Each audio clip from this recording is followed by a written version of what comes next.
कल्पना कीजिए, आप एक ऐसे जहाज के अंदर बैठे हैं जिसमें 1400 से ज्यादा लोग मौजूद हैं। बाहर सब कुछ बिल्कुल शांत है। लोग बातें कर रहे हैं, कुछ सो रहे हैं, लेकिन आपको नहीं पता कि आपकी जिंदगी के सिर्फ 14 मिनट बाकी हैं। Get to the upper decks! Hold on to my hand! 29 मई 1914 की सुबह कनाडा के सेंट लॉरेंस रिवर पर एक विशाल यात्री जहाज अपनी मंजिल की ओर बढ़ रहा था। नाम था SS एम्प्रेस ऑफ आयरलैंड। जहाज पर 1400 से ज्यादा लोग सवार थे। बच्चे थे, परिवार थे, यात्री थे और जहाज का क्रू अपने सामान्य काम में लगा हुआ था। किसी को जरा भी अंदाजा नहीं था कि यह यात्रा इतिहास की सबसे भयानक समुद्री त्रासदियों में से एक बनने वाली है। उस सुबह नदी पर कोहरा था, दूर तक देखने में परेशानी हो रही थी और इसी कोहरे के बीच एक दूसरा जहाज भी आगे बढ़ रहा था। उसका नाम था स्टोरस्टैड, एक नॉर्वेजियन कार्गो शिप।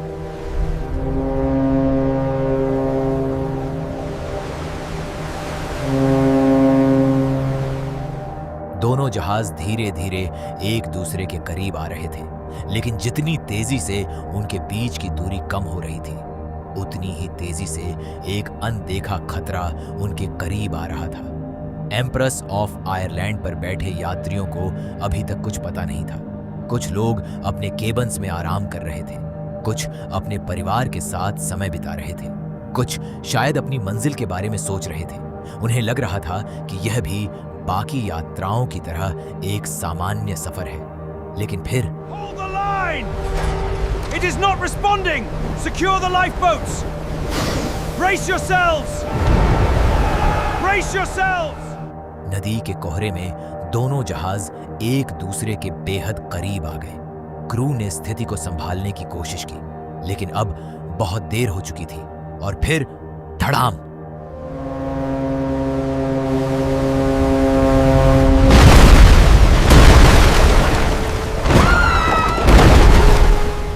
स्टोरस्टेड का अगला हिस्सा एम्प्रेस ऑफ आयरलैंड के किनारे से जा टकराया।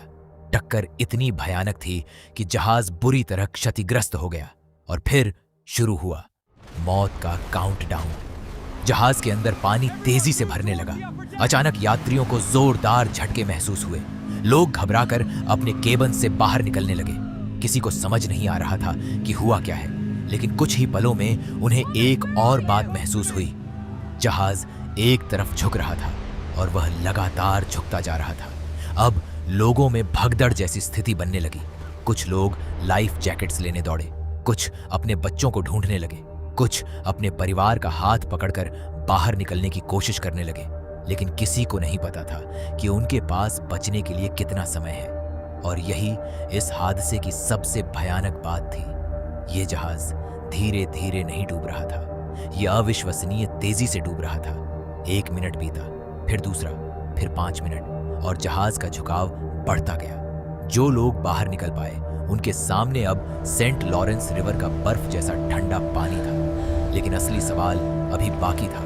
क्या जहाज पर मौजूद हर व्यक्ति बाहर निकल पाएगा, या फिर इस जहाज के अंदर अभी भी ऐसे लोग थे जिन्हें पता ही नहीं था कि मौत उनके दरवाजे तक पहुंच चुकी है।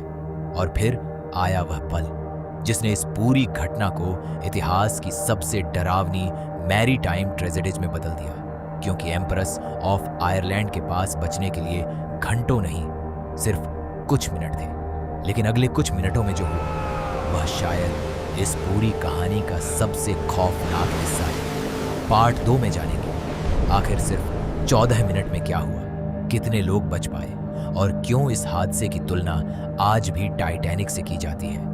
To be continued.